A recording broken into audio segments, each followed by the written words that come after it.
इस मैकेनिक्स को हम दो पार्ट में, मतलब इस मैकेनिक्स के दो पार्ट हैं, आपने पढ़े पिछले क्लासेस में। पहला है काइनेमैटिक्स और दूसरा है डायनामिक्स। काइनेमैटिक्स में आप लोग जानते हैं, जब हम केवल और मोशन ऑफ ऑब्जेक्ट्स के बारे में डिस्कस करते हैं तो हम मैकेनिक्स की उस ब्रांच को क्या कहते हैं, तो काइनेमैटिक्स कहते हैं। और जब हम मोशन ऑफ ऑब्जेक्ट्स को फोर्स के साथ एसोसिएट करते हैं तो हम मैकेनिक्स की उस पार्ट को डायनामिक्स कहते हैं। और जब हम लॉज ऑफ मोशन और फोर्स के लॉज को एक दूसरे के साथ मिलाते हैं तो उससे बनते हैं लॉज ऑफ मैकेनिक्स, जिनको हम न्यूटन्स लॉज ऑफ मोशन भी कहते हैं, क्योंकि इन लॉज ऑफ मैकेनिक्स को लॉज के फॉर्म में सबसे पहले न्यूटन ने ही फॉर्मुलेट किया था, इसलिए हम इनको न्यूटन्स लॉज ऑफ मोशन कहते हैं। न्यूटन्स लॉज ऑफ मोशन 3 है और इन्हीं तीनों नियमों पर ये पूरी मैकेनिक्स आधारित है, डिपेंड है। इसलिए हम इस मैकेनिक्स को पर्टिकुलरली न्यूटोनियन मैकेनिक्स भी कहते हैं।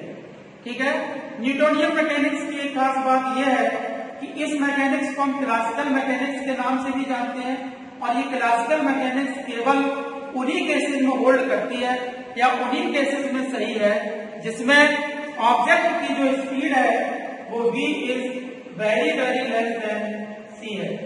केवल वहीं पर होल्ड करेगी जहां पर ऑब्जेक्ट की speed v is very very less than c हो। ठीक है, अब इसमें जो लॉज है न्यूटन्स के हम लोग डिस्कस करेंगे, और वो है Newton's laws of motion, Newton's laws of motion. और इसमें बच्चों न्यूटन्स लॉज ऑफ मोशन में आपके जो 3 लॉज हैं उसमें पहला law inertia, law of inertia, दूसरा second law, law of force, law of force, और third law of action and reaction, action and reaction. ठीक है, ये जो लॉ है इसको हिंदी कहते हैं जड़त्व का नियम, ये कहलाता है बल का नियम, और ये कहलाता है क्रिया प्रतिक्रिया का नियम, हिंदी में कहते हैं। सब लोगों ने पीछे की क्लासेस में इनको पढ़ा है। अब जब बीएससी में ये क्वेश्चन एग्जाम में आता है तो उसमें लिखते हैं न्यूटन के लॉ क्या है, और उसमें आगे 2 चीज बढ़ा देंगे जो आपने पिछली क्लासेस में नहीं पढ़ी है, इसमें बढ़ा देते हैं, और उसके साथ उसकी लिमिटेशंस भी बताइए, मतलब उसकी सीमाएं क्या है। तो सबसे पहले ये तीनों लॉ फोर्स से किस तरह से रिलेटेड है वो एक एक शब्द में आप लोग समझ लीजिए।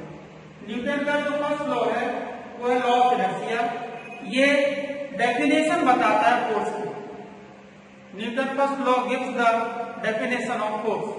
एंड सेकेंड लॉ, ये जो सेकेंड लॉ है वो कैलकुलेशन ऑफ फोर्स, मतलब उसी फोर्स को जो ऊपर बता रहा है फोर्स, उसी फोर्स को हम कैसे कैलकुलेट करेंगे इसको हम जानते हैं न्यूटन के सेकेंड लॉ से। और जो थर्ड लॉ है वो है एक्शन एंड रिएक्शन, क्रिया प्रतिक्रिया का नियम। तो थर्ड लॉ जो है वो बताता है characteristics of the force, force की कैरेक्टरिस्टिक के बारे में ये थर्ड लॉ बताता है। तो तीनों लॉ कहीं ना कहीं फोर्स से रिलेटेड है। ये बताता है डेफिनेशन ऑफ फोर्स, ये बताता है कैलकुलेशन ऑफ फोर्स, और ये बताता है कैरेक्टरिस्टिक्स ऑफ द फोर्स। ठीक है ना, अब हम लोग इनको 1 by 1 पढ़ेंगे आराम से। बच्चों सबसे पहला जो लॉ है वो है लॉ ऑफ इनर्शिया। सबसे पहला लॉ है लॉ ऑफ इनर्शिया। इसका इनर्शिया का जो कॉन्सेप्ट है वो गैलीलियो ने एक्सप्लेन किया था सबसे पहले, इसलिए हम इस लॉ को लॉ ऑफ गैलीलियो भी कहते हैं।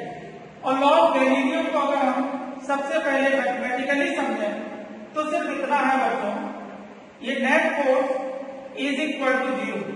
अगर किसी भी ऑब्जेक्ट पर नेट फोर्स 0 है तो उसका जो एक्सीलरेशन है वो 0 होगा, मतलब a इज इक्वल टू 0। और अगर ये net force does not equal to zero, मतलब जीरो नहीं है, तो that is acceleration does not equal to zero. ठीक है ना। तो आपको मालूम है लॉ ऑफ इनर्शिया क्या होता है, कोई भी बॉडी अपनी स्टेट ऑफ रेस्ट मतलब विरामावस्था, स्टेट ऑफ रेस्ट या स्टेट ऑफ रेक्टिलिनियर मोशन, एक रेक्टिलिनियर मतलब एक दिशा में, एक डायरेक्शन में, सीधी रेखा में चलने के मोशन को तब तक नहीं बदलेगी जब तक उस पर कोई एक्सटर्नल फोर्स ना लगाया जाए। हम एक्सटर्नल और इंटरनल फोर्स को आगे बताएंगे क्या होता है। तो अभी सिर्फ लॉ समझिए, हम इसको कह सकते हैं unless and until an external force is applied on a body, the body must maintain its state of rest or state of rectilinear motion। कोई भी बॉडी अपने स्टेट ऑफ रेस्ट या स्टेट ऑफ रेक्टिलिनियर मोशन को तब तक नहीं बदलेगी जब तक कि उस पर कोई एक्सटर्नल फोर्स ना लगाया जाए। ठीक है ना। State of rest, state of motion और स्टेट ऑफ डायरेक्शन, तीन शब्द हैं बच्चों। स्टेट ऑफ रेस्ट, दूसरा स्टेट ऑफ मोशन और तीसरा state of direction. State of direction आप लोग समझ रहे हैं कि अगर कोई ऑब्जेक्ट रेस्ट में है तो वो रेस्ट में ही रहेगा, है ना। उसके अंदर उस ऑब्जेक्ट या उस बॉडी के अंदर ऐसी कोई प्रॉपर्टी नहीं है कि वो रेस्ट की पोजीशन को चेंज कर सके।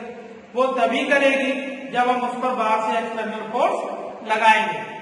अगर कोई भी बॉडी एक समान गति कर रही है, यूनिफॉर्म रेक्टिलिनियर मोशन कर रही है, तो वो भी तब तक करेगी जब तक कि उस पर कोई एक्सटर्नल फोर्स ना लगाया जाए।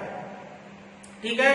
और अगर कोई बॉडी मोशन कर रही है तो उसकी इसी डायरेक्शन मोशन करेगी जब तक कि कोई एक्सटर्नल फोर्स ना लगाया जाए। अगर हम एक्सटर्नल फोर्स उस पर लगा देंगे ऐसे, तभी उसकी डायरेक्शन चेंज होगी। तो यहाँ तीन शब्द आपको समझने हैं, state of rest, state of motion और स्टेट ऑफ डायरेक्शन। ठीक है। तो ये फर्स्ट लॉ समझ गए आप लोग। बाकी डिटेल में आपने पहले की क्लास में पढ़ा है, बाकी आप लोग जानते हैं अगर डिटेल में पढ़ाया जाए तो एक एक लॉ एक एक घंटे की क्लास में बताया जाएगा, लेकिन वो चीज आपने पहले पढ़ी है। तो अगर नेट फोर्स जीरो है तो एक्सीलरेशन जीरो, और नेट फोर्स जीरो नहीं है तो acceleration does not equal to zero. और शब्दों में आपने समझा कोई भी बॉडी अपनी स्टेट ऑफ रेस्ट या स्टेट ऑफ यूनिफॉर्म मोशन को तब तक नहीं बदल सकती जब तक कि उस पर कोई एक्सटर्नल फोर्स ना लगाया जाए। इतनी बात समझ में आ गई। ये लॉ तीन शब्दों से रिलेटेड है, state of rest, state of motion और स्टेट ऑफ डायरेक्शन। सब लोग समझ गए। अब इसका आता है सेकंड लॉ। सेकंड लॉ को हम लोग कहते हैं law of force. Second law जो है वो क्या है, लॉ ऑफ फोर्स। सेकंड इसको कहते हैं लॉ ऑफ फोर्स। ये लॉ ऑफ फोर्स क्या होता है, देखो बच्चों जब हम लोग ये सेकंड लॉ पढ़ते हैं तो सेकंड लॉ पढ़ने के बाद हमें ये लगता है कि अगर फर्स्ट लॉ न दिया जाता तो सेकंड लॉ से ही काम चल जाता, मतलब फर्स्ट लॉ को बताने की जरूरत नहीं पड़ती। तो हम ये भी कह सकते हैं कि first law is the special case of second law. तो वो अभी मैं आपको निकाल के बताऊंगा। फिलहाल हम सेकंड लॉ को एक्सप्लेन कर रहे हैं। तो आपको मालूम है इसकी जो डेफिनेशन है वो क्या है, the rate of change of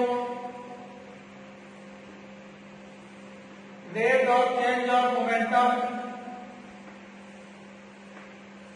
rate of change of momentum is directly proportional to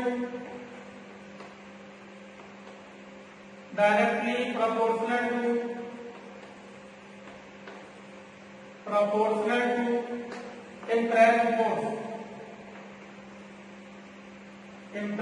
force. ये इसकी डेफिनेशन हो गई। The rate of change of momentum is directly proportional to impressed force. तो बच्चों हम लोग इसी को ऐसे भी लिख सकते हैं, F is directly proportional to dp upon dt। ठीक है। डायरेक्टली प्रोपोर्शनल का साइन हटाएंगे तो कांस्टेंट आएगा k dp अपॉन dt, तो इस कांस्टेंट की वैल्यू हो जाएगी 1। ठीक है, तो जब 1 होगी तो यहां पर ले लेंगे f is equal to dp upon dt, ये dp upon dt rate of change, d upon dt time rate of change है जिसका मोमेंटम का, तो f is equal to dp upon dt। अब अगर मैं यहां पर कहूं कि जो आपका यहाँ पर कोई बॉडी है उसका मास m है और वो v वेलोसिटी से मूव कर रही है, तो उसका जो मोमेंटम है वो होगा p is equal to mv, p is equal to mv। ठीक है ना, तो मोमेंटम जब p is equal to mv होगा तो आप यहाँ पर p की जगह रख सकते हैं, तो f is equal to d upon dt और p की जगह mv। अब सबसे महत्वपूर्ण बात आ गई है, क्लासिकल मैकेनिक्स में या न्यूटोनियन मैकेनिक्स में जो मास है बॉडी का वो ड्यूरिंग मोशन कांस्टेंट रहता है, तो mass of the body is constant during motion in Newtonian mechanics. तो अभी मैं यहाँ ब्रैकेट में लिख दूंगा, फिलहाल m अगर यहाँ कांस्टेंट है बॉडी का, इसका एग्जाम्पल है, कई एग्जाम्पल आप समझ सकते हैं। अगर हम क्रिकेट की कैच को एक जगह से दूसरी जगह फेंकें तो ड्यूरिंग मोशन उसका मास बदलेगा क्या? नहीं बदलेगा, क्योंकि वो ऑबे कर रहा है उस कंडीशन को, v is very very less than c। ठीक है ना, जब स्पीड ऑब्जेक्ट की बहुत ज्यादा होगी तो मास वहां पर वेरिएबल होता है, लेकिन वो आगे के केसेस हम आगे डिस्कस करेंगे, अभी नहीं करेंगे, नहीं तो आपको कंफ्यूजन आ जाएगा। तो m यहाँ पर कांस्टेंट है m, और यहाँ पर आएगा dv अपॉन dt। ठीक, आप जानते हैं dv अपॉन dt क्या हो गया? एक्सेलरेशन। तो यहाँ पर आ गया f is equal to ma। ठीक है, तो अगर आपको यहाँ से फोर्स को कैलकुलेट करना हो तो ये फोर्स को कैलकुलेट करने का फार्मूला आ गया। अब अगर यहाँ से दूसरी तरह से डिफाइन करना हो तो आप डिफाइन भी कर सकते हैं, सेकेंड लॉ में also be state that the application by the application of a force on the body acceleration is produced in the body। ठीक है ना, जब हम किसी भी बॉडी पर फोर्स लगाएंगे तो उस बॉडी में एक एक्सीलरेशन प्रोड्यूस होगा। हम सेकेंड लॉ को इस फॉर्म में भी स्टेट कर सकते हैं, मतलब लिख सकते हैं।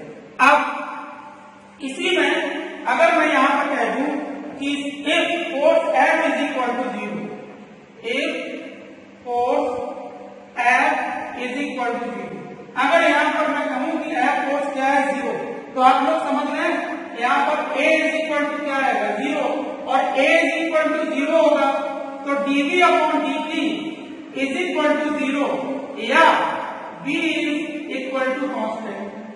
बताओ, तो v is equal to constant आ गया, और अगर v is equal to constant है तो इसका मतलब क्या हुआ? In the absence of external force the body in its initial state of rest or uniform motion, this is Newton first law. तो बताइए भाई, अगर हम ये चीज यहाँ पढ़ रहे हैं तो हम यहाँ से कह सकते हैं न्यूटन फर्स्ट लॉ को पढ़ने की जरूरत नहीं है, हम इसी लॉ को पढ़े तो इसी से फर्स्ट लॉ आ गया है ना। लेकिन हम यहाँ से ये कहेंगे कि जो न्यूटन फर्स्ट लॉ है वो स्पेशल केस ऑफ सेकंड है। तो इससे क्या कंक्लूजन निकला? Newton first law is the special case of second law। तो न्यूटन का फर्स्ट लॉ है वो स्पेशल केस है किसका? Second law. ठीक है ना, तो अगर एग्जाम में पूछा जाए कि बताइए न्यूटन का फर्स्ट लॉ कैसे सेकंड लॉ में स्पेशल केस है, तो आप ये चीज निकाल के और ये लिख देंगे।